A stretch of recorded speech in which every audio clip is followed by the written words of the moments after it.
Hello guys, welcome ঘরোয়া homemade recipe চ্যানেলটিতে। তো দেখো, আমি তোমাদের সাথে গরম গরম রুটির সাথে একটা পাঁচমিশালি সবজি, যেটা কিনা ডিম দিয়ে তৈরি করেছি আমি, সেটা তোমাদের সাথে শেয়ার করছি। এটা একদম সামান্য তেলেই হয়ে যায়, কোনো ক্ষতি করে না, বরং খাওয়া উপকার, সবার পক্ষেই খাওয়া উপকার। তো দেখো, আমি ওখানে ডিম ভুজিয়া করে রেখেছি, আর এদিকে দেখতে পেলে বড়ি ভেজে রেখেছি, আর এদিকে কত ধরনের সবজি, তোমরা যা যা ইচ্ছে তাই তাই দিতে পারো। আমি বেসিক্যালি দিয়েছি বেগুন, টমেটো, মিষ্টি কুমড়ো, পেঁপে, বিনস, বরবটি, আলু, এসব। তোমরা চাইলে অন্য যে কোনো ধরনের সবজি দিয়েই করতে পারো। আর এদিকে খানিকটা পেঁয়াজ আর লঙ্কা কেটে রেখেছি।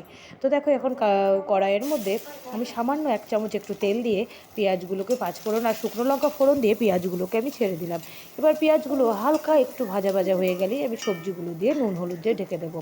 তো এই ধরনের সবজি খেতে সত্যিই অসাধারণ লাগে। আর এই সবজিগুলো ডাল দিয়ে, ভাত দিয়ে, সবজি দিয়ে খেতেও ভালো লাগে, আবার গরম গরম রুটির সাথেও ভালো লাগে খেতে। তো দেখো, আমি পেঁয়াজগুলো হালকা হালকা ভাজা হয়ে গেছে, আমি কিন্তু বেশি ভাজিনি। পেঁয়াজের কালার জাস্ট একটু চেঞ্জ হওয়াতে আমি কিন্তু এই ইয়েগুলো তো দিয়ে দিলাম। তো চলো, দেখো আমার সবজিটি সেদ্ধ হয়ে গেছে সবজিগুলো। এবার এখানে দেখতে পাচ্ছ ডিম ভুজিয়ার সাথে আমি বড়িগুলোও কিন্তু গুঁড়ো করে রেখে দিয়েছি, এটা নামানোর আগে আমি দেবো।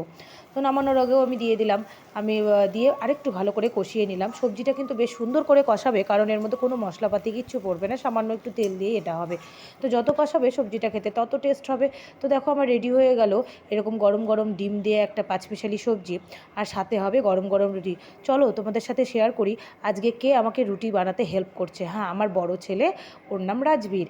ও, হ্যাঁ দেখো, যেটা বলছিলাম আর কি, আমার বড়, তো দেখো, ও জীবনের ফার্স্ট টাইম আমাকে রুটি বানাতে হেল্প করছে। ও বলল যে মা, আমি একটু রুটি বানিয়ে দিই, সাহায্য করি তোমাকে।